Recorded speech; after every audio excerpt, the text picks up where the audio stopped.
నమస్తే, welcome to college TV.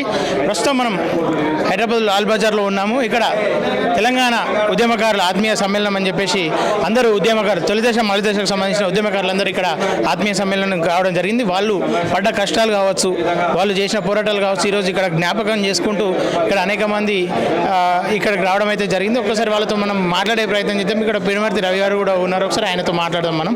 నమస్తేనే, చెప్పండి అన్న, అసలు ఈ రోజు ఈ ఆత్మీయ సమ్మేళనం అని పెట్టుకోవడానికి గల కారణం ఏంది? 10 ఏళ్ళు అయిపోతుంది తెలంగాణ వచ్చి, ఈ రోజు పెట్టుకోవడానికి గల కారణం అంటే 10 సంవత్సరాల పాటు మేము అన్యాయానికి గురైనాం. కేసీఆర్ ఉద్యమకారులను పట్టించుకోలేదు. మొదటిసారిగా రేవంత్ రెడ్డి గారి నాయకత్వంలో కాంగ్రెస్ పార్టీ ప్రభుత్వం ఉద్యమకారులకు 250 గజాల స్థలం ఇస్తున్నది కాబట్టి దాన్ని త్వరగా తీసుకోవడం కోసమని, ముఖ్యమంత్రి గారికి విజ్ఞప్తి చేయడం కోసమని ఈ తెలంగాణ ఉద్యమకారుల ఆత్మీయ సమ్మేళనం పెట్టుకున్నాం. అదేవిధంగా తెలంగాణ అమరవీరుల కుటుంబానికి 25,000 రూపాయల పింఛన్ ఇవ్వడానికి కూడా స్వాగతం చెప్తా ఉన్నాం. మాకు కూడా 250 గజాల స్థలం అని ముఖ్యమంత్రి గారికి ఉద్యమకారుల తరఫున విజ్ఞప్తి చేస్తాం కోసమనే ఈ సమావేశాన్ని ఏర్పాటు చేసుకున్నాం. గత 10 సంవత్సరాల్లో కూడా ఉద్యమకారులకు సరైన న్యాయం జరిగిందని చెప్పేసి అప్పుడు ప్రభుత్వం కేసీఆర్ కావచ్చు, అనేక మంది నాయకులు కావచ్చు, అప్పట్లో ఉద్యమాల్లో ఉన్నటువంటి కొంతమంది కూడా చెప్పడం అయితే జరిగింది. అప్పుడు మీకు సరైన న్యాయం జరగలేదన్న? అంటే ఇప్పుడు ఒక ఎమ్మెల్యే టికెట్ 200 మందికి ఇవ్వచ్చు, ఎంపీ టికెట్లు 50 మందికి ఇవ్వచ్చు. కానీ ఇక్కడ మెంబర్లు కానీ, డైరెక్టర్లు కానీ, చైర్మన్ కానీ మొత్తం కలిపితే 1000 మంది లేరు. మరి ఉద్యమంలో లక్షల మంది పాల్గొన్నారు. మొదటిసారిగా ఉద్యమకారులకు లభించే గుర్తింపు ఇది. గౌరవం కూడా, సొంతంగా ఇల్లు కట్టుకుంటారు, భవిష్యత్తులో చాలా సంతోషంగా ఉంటుంది. ఎందుకంటే తెలంగాణ ఉద్యమంలో పాల్గొన్నందుకు నాకు గవర్నమెంట్ ఈ స్థలం ఇచ్చింది, నాకు గౌరవం ఇచ్చింది, నాకు గుర్తింపు ఇచ్చిందని తెలంగాణ ప్రజలు ఉద్యమకారులు అనుకునే అవకాశం ఉంది. గతంలో కేసీఆర్ ఆ ప్రభుత్వం నడిపినప్పటికీ కూడా ఇట్లాంటి అవకాశం ఎవరికి రాలే. కాబట్టి మొదటిసారిగా ఉద్యమకారుల గుర్తింపు గౌరవం ఈ ప్రభుత్వంలో వచ్చింది. దానికోసం ఈ సమావేశం ఏర్పడుచుకున్నాం. అంటే 10 ఏళ్ల కాలంలో తెలంగాణ ప్రజలకు కావచ్చు, ఉద్యమకారులకు కావచ్చు సరైన గుర్తింపు దక్కలేదని చెప్పేసి మీరే అంటున్నారు. ఈ 10 ఏళ్ల కాలం ఏం చేశారు? అంటే మేము చెప్పినాం ఆ ఉద్యమకారులకు పెన్షన్ ఇవ్వాలని ముందు నుంచి డిమాండ్ ఉంది. కానీ ఆయన ఏమంటుండంటే నా విద్యార్థులే 10 లక్షల మంది ఉంటే ఎవరికి ఇవ్వాలంటాడు. మరి అలా కాంగ్రెస్ పార్టీకి ఆలోచన వచ్చింది కదా, ఇద్దామనే ప్రయత్నం చేస్తుంది. దాని క్రైటీరియా ఎట్లా తీసుకుంటుందో, కానీ నీకు ఒక ఆలోచనే లేదు, ఇవ్వాలన్న మనసే లేదు నీకు, కాబట్టి నువ్వు ఇవ్వలేకపోయినావు. కాంగ్రెస్ పార్టీ ఇవ్వాలని కోరుకుంటుంది, ఇవ్వాలని అనుకున్నది. దానికి సంబంధించినటువంటి మరి రూల్స్ ఎట్లా వస్తాయో చూద్దాం. గైడ్లైన్స్ వచ్చిన ప్రకారం ఇంకా అందరికి వచ్చినట్టుగా మేము గవర్నమెంట్తో మాట్లాడి ఉద్యమకారులందరికీ కూడా ఈ 250 గజాల స్థలము వచ్చినట్టుగా మేము ప్రయత్నం చేస్తాం. ఓకేనా? గతంలో అయితే ఉద్యమకారులు కావచ్చు, ఎవరికైనా సరే కేసీఆర్తో అటు ముఖ్యమంత్రితో కావచ్చు, మంత్రితో కలిసే అవకాశం లేదు. ఇప్పుడు ఎట్లా ఉందన్న? ఎట్లాంటి పరిస్థితులు ఉంది ఇప్పుడు? ఆపేది ఎవరు? సెక్రటరీకి పోవచ్చు, హాయిగా కూర్చొని సాయంత్రం పూట లాన్లో వాకింగ్ చేస్తారు.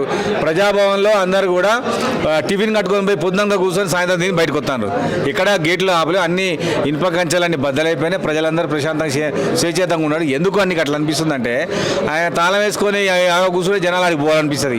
ఇవాళ గేర్లు బయట బార్లా ఓపెన్ చేయడంతో ఎవరు కూడా దాని గురించి పెద్దగా ఆలోచించట్లేదు. కావాలనుకున్నప్పుడు వాళ్ళే మాట్లాడుస్తున్నారు. ఓకేనా? అంటే అనేక మంది తెలంగాణ ఉద్యమాల్లో ఉన్నప్పటికీ కొంతమంది మీద కేసులు కాలేవు. ఎఫ్ఐఆర్ నెంబర్ పెడితేనే ఈ ఉద్యమకారులకు అని చెప్పేసి గుర్తింపు దక్కుతా అన్నారు. అట్లాంటి వాళ్ళకి ఏమన్నా, అట్లాంటి వాళ్ళు మీ దృష్టికి ఏమైనా వచ్చారన్నా? చాలా మంది ఉన్నారు, అరెస్ట్ అయిన వాళ్ళు ఉన్నారు, ఎఫ్ఐఆర్ వైన్ ఉన్న వాళ్ళు, అవి లేకుండా ఉద్యమం చేసిన వాళ్ళు ఉన్నారు, జైలుకు పోయిన వాళ్ళు కూడా ఉన్నారు. జర్నలిస్టులు కావచ్చు, డాక్టర్లు కావచ్చు, ఇంజనీర్లు కావచ్చు, సింగరేణి వాళ్ళు కావచ్చు, ఆర్టిస్ట్ చాలా మంది ఉద్యమకారులు ఉన్నారు. ఉద్యమకారులను గుర్తించే ప్రయత్నం గవర్నమెంట్ ప్రారంభించింది. అందరి పేర్లు మేము అందరం కూడా లిస్టు ద్వారా ముఖ్యమంత్రి గారికి తెలియజేస్తాం. ముందు స్టార్ట్ అయితే అందరికీ వస్తాయి. కాబట్టి ముందు ముఖ్యమంత్రి గారు ఏ నిర్ణయం తీసుకుంటారు, ప్రజాపాలనలో టిక్కి పెట్టమన్నారు, అందరూ అప్లై చేసుకున్నారు. మళ్ళీ ఒకసారి కూడా ఉద్యమకారుల నుంచి అప్లికేషన్లు అడుగుతారని తెలిసింది. అడిగితే కనుక అందరూ మళ్ళీ అప్లై చేసుకోవాలి. అది స్క్రూటినీ కాగానే దానికి సంబంధించిన వివరాలు మొత్తం కూడా బయటకు వస్తే వెంటనే మేము ముఖ్యమంత్రి గారికి చెప్పి ఈ 250 గజాల స్థలం మా ఉద్యమకారులకు వచ్చినట్టు చూస్తాం. అంటే నిన్న మొన్నటి వరకు కవిత పుల్ల విగ్రహం కోసం ధర్నా చేస్తా అది అని చెప్పేసి అంటుంది. దానిపైన కొంతమంది ఉద్యమకారులు కూడా అడ్డుకుంటామని చెప్పి సవాల్ చేయడం జరిగింది. దానిపైన మీ అభిప్రాయం ఏంటన్నా? అదే పూలేకు ఆమెకేం సంబంధం అసలు? ఆమె అప్పకు వేలమ్మ దొరసాని ఆమె. పూలే ఈ సమాజంలో బడుగు బలహీన వర్గాలకు చదువు చెప్పిన కుటుంబము, వాళ్ళని రాజకీయంగా ఆర్థికంగా ఎదగాలని కోరుకున్న కుటుంబము. మరి నీ కుటుంబం మొత్తం నీ కుటుంబమే బాగుపడ్డది కదా. పూలే గురించి నువ్వు మాట్లాడడం హాస్యాస్పదం. ఇది కవితకు తెలియదు ఈ విషయం. ఎందుకంటే పూలే గురించి తెలంగాణ సమాజానికి తెలిస్తే కేసీఆర్ కుటుంబాన్ని తెలంగాణ సమాజం వెలివేస్తుంది. ఈ జన్మలో కేసీఆర్ కుటుంబం అధికారంలోకి రాదు, పార్టీ కూడా ఉండదు. ఎందుకంటే పూలే అనే వ్యక్తి ఏంటంటే రాజ్యాధికారం రావడానికి ఈ తన సమాజాన్ని చైతన్యం చేసినటువంటి వ్యక్తి. దానిలో భాగంగానే ముందు చదువు చెప్పిన వ్యక్తి. వీళ్ళేంది ఈ పిచ్చి జనాలని అధికారంలోకి రానియకుండా మేము అధికారంలో ఉండాలనే వ్యక్తులు. వాళ్ళు దొంగ అన్నట్టు ఉంది కదా, వాళ్ళకేం సంబంధం పూలే విగ్రహానికి? ఇదేమైనా నిజంగా కావాలని కూడా కేసీఆర్ విగ్రహం పెట్టుకోమని, పూలే విగ్రహానికి ఆమెకు సంబంధం లేదు. అధికారంలో ఉన్న వాళ్ళు పూలే విగ్రహం పెట్టాలి కదా. మొన్ననే కదా, 2 నెలల క్రితం లేవు కదా. ఇప్పుడు మోడీ ఉన్నాడు, మోడీ 5 రామాలయం కట్టి జనాల దగ్గరికి ఓట్లేడని అడుగుతానికి వచ్చిండు. మరి నువ్వు పూలే విగ్రహం పెట్టి రావాలి కదా. కేవలం ఎన్నికల కోసం, భవిష్యత్తు కోసమనే ఆమె చేస్తున్న నాటకం తప్పించి కానీ దీంట్లో ఆమెకు ఎటువంటి సంబంధం లేదు. ఓకేనా, చివరిగా తెలంగాణ తల్లి విగ్రహం విషయంలో కొన్ని మార్పులు చేస్తున్నామని చెప్పేసి రేవంత్ రెడ్డి ప్రకటించాడు.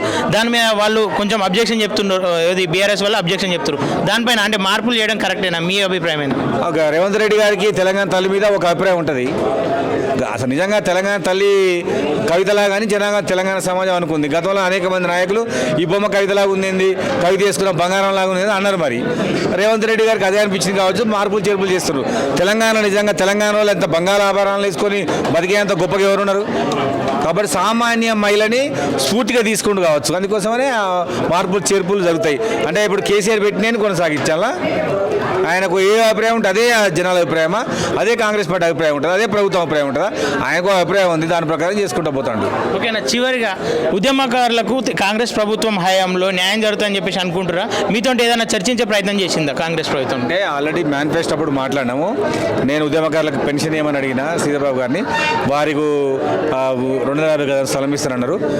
భవిష్యత్తులో ఇంకా విస్తృతంగా ఉద్యమకారులకు అవకాశాలు వచ్చే ప్లాన్ ఒకటి చేసుకొని ముఖ్యమంత్రి గారిని కలుస్తాం. ప్రస్తుతానికైతే 250 గజాల స్థలం కాంగ్రెస్ పార్టీ మేనిఫెస్టోలో పెట్టింది. ప్రజాపాలనలో అప్లికేషన్లు అడిగినరు, ఇస్తారు, ఖచ్చితంగా ఇస్తారని నమ్మకం మాకుంది. మేము ముఖ్యమంత్రి గారిని అడగడం కోసమనే ఈ సంఘం పెట్టుకున్నాం. ఓకేనా, థ్యాంక్ యూ. రైట్.